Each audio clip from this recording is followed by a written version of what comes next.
मुझे कुछ भी करना पड़े, पर ये कन्या मेरे को वरण, मतलब मुझे ही वरण करे, ऐसा मुझे कुछ करना पड़ेगा। और थोड़े नारद जी वहां से अब तो बहुत देर और व्याकुल है कि क्या करूं। जब तक मैं वहां भगवान के पास जाऊंगा, श्री हरि के पास, और राजकुमार जैसा स्वरूप मैं मांगने जाता हूं, तो जब तक यहाँ स्वयंवर पूरा हो जाएगा, अच्छा विवाह हो जाएगा, तब मैं फिर रह जाऊंगा। व्याकुल होकर और नारद जी वहीं भगवान को याद करने लगे, और ऐसे याद करते हैं कि हे श्री हरि, आप यहीं प्रकट हो जाओ।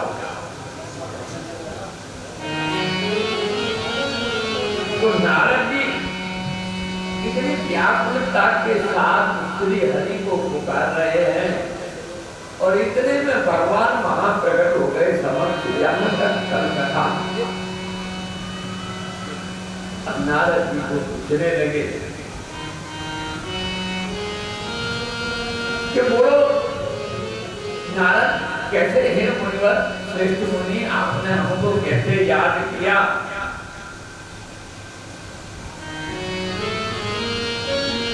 नारद जी कहने लगे, हे प्रभु, अब मुझे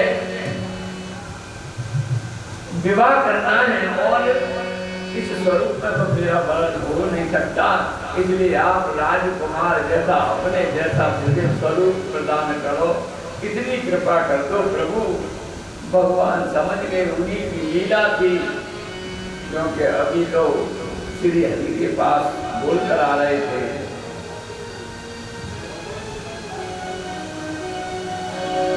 भगवान ने वस्तु करके उनको कि ऐसा ही हो, और ये कहा उन्होंने कि अब नारद,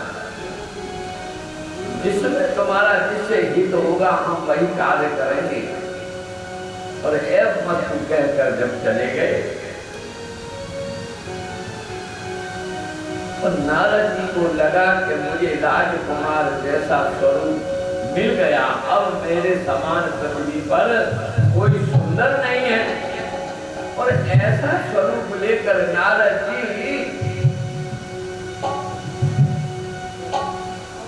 शील निधि राजा के यहाँ विश्वमोहिनी का स्वयंवर रचा था, और स्वयंवर में पहुंच गए। वहां सब पृथ्वी के राजा,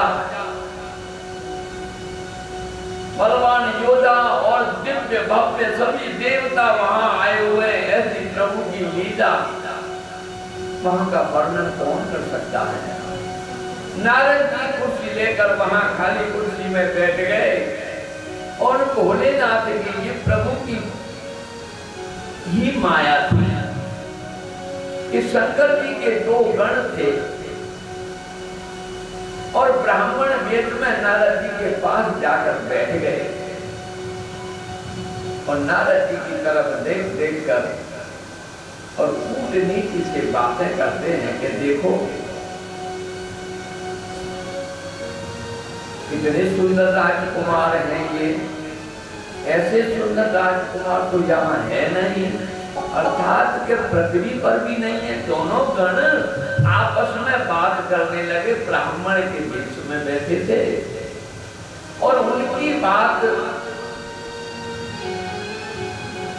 गूढ़ रहस्य से भरी हुई, क्योंकि माया का पर्दा नारद जी के और मस्तिष्क पर बैठा हुआ था।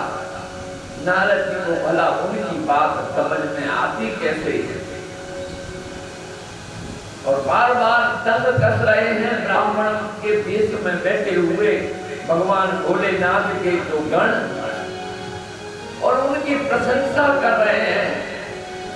जबकि नारद जी को बंदर का मुख भगवान ने प्रदान किया, बंदर बना दिया नारद जी को, और ऐसे सभा में बैठे हैं।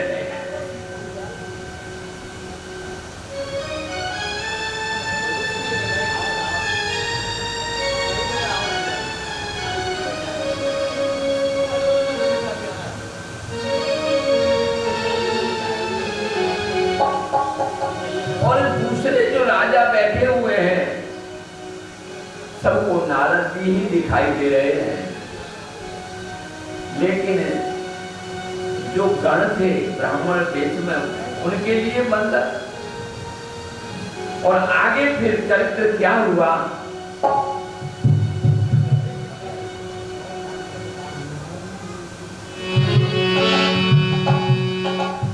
पहले दोनों तो भाई कर दिए, यहाँ कथा कही चल सकती। ये दिन राम जन्म स्रोत गावई, तीरथ सकलता करे आवई। ये दिन राम स्रोत गावई,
बोलिए राजा रामचंद्र भगवान की जय, हनुमान जी महाराज की जय। हरि ओम नमः पार्वती पतये, हर हर महादेव।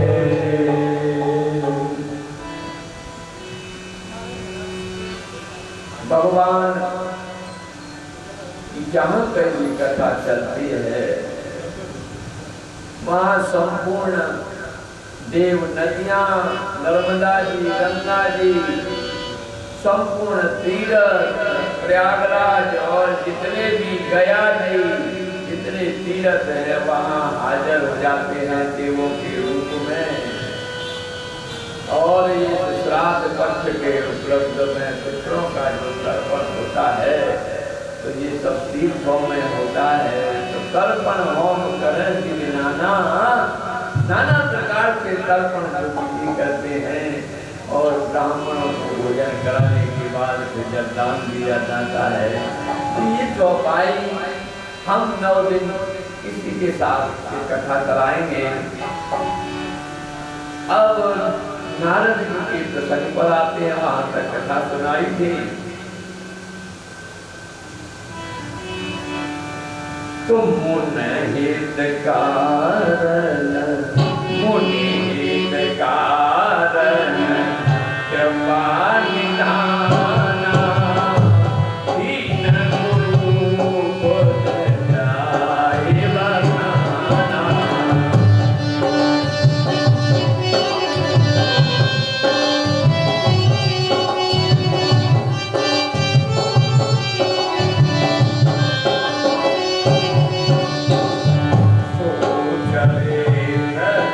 Yeah.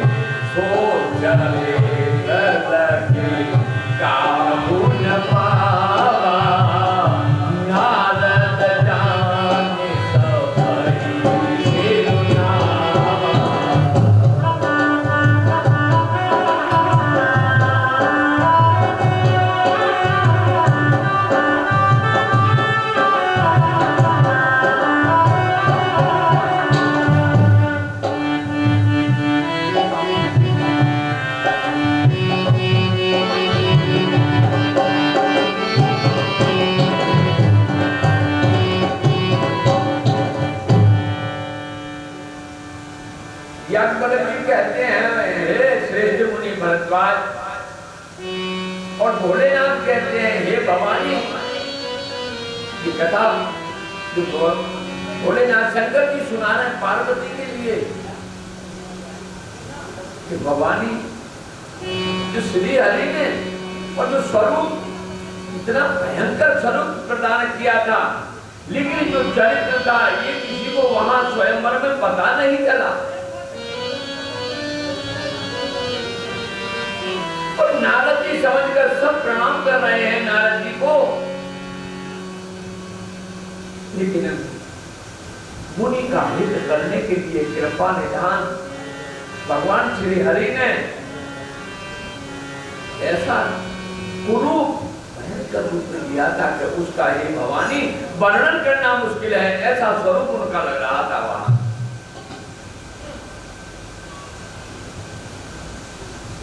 और वहां जिस समाज में जिस टोड़की में नारद जी बैठे, तो नारद जी भूल कर बैठे थे कि हमारे समान यहाँ राजकुमार कोई नहीं है। अरे जे समाज बैठे मुनि जाई और आए मने अधिकारी।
નારદજીની પ્રશંસા કરતા હતા બેઠા બેઠા. અને નારદજી ઉપરથી ફૂલતા હતા, પણ ફૂલે કેમ નહીં? કેમ કે મુનિ મોહ અને મન હાથ બરાય. એટલે પારકા હાથમાં મુનિનો મન પહોંચી ગયું છે. હવે પારકા હાથ ગયા કે માયા. મુનિનો મન છે ને માયાના હાથમાં છે. પછી કેમ કૃતિ નીતિ અને ગણ બ્રાહ્મણ દેશમાં જે ભોળાનાથના ગણ બેઠા હતા ને તે એમને કઈ રીતે સમજણ પડે? અર્થાત એમની પ્રશંસા સમજીને અને ફૂલતા હતા કે મારી પ્રશંસા થાય. હું છું રાજકુમાર, આ સભામાં બેઠેલો, મારાથી સુંદર બીજો કોઈ નથી હતા. અને એટલામાં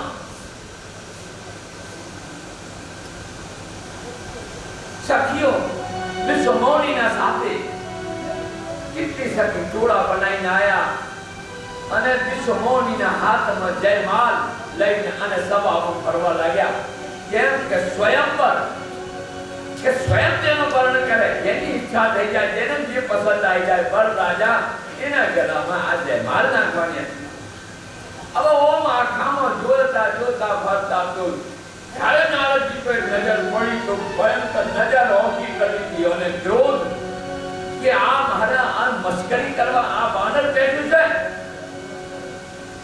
અને નારદજી એમ લાગ્યું કે મને જોયું નહીં એટલે ઓમ ઊંચા થવા લાગ્યા કે હું રાજકુમાર તો અહીં બેઠો છું.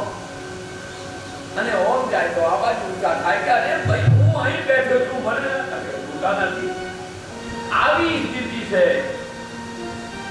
આ કોઈને કેટલે સમાજ બેઠો દુર્ગાના રૂપમાં જે ભયંકર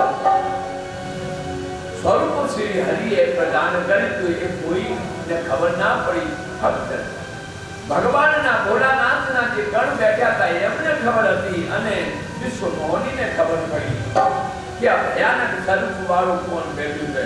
એમને ક્રોધ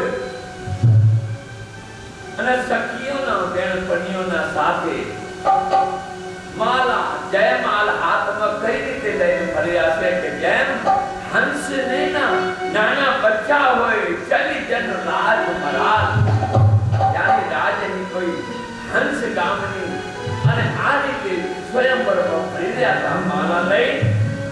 અને તે વખત ધીરે મહી અને રાજા પર નજર નાખે છે કોણ સુંદર રાજકુમાર. અને હાથમાં જયમાલ. कुमारी विश्वमोहनी धीरे चलो जी सो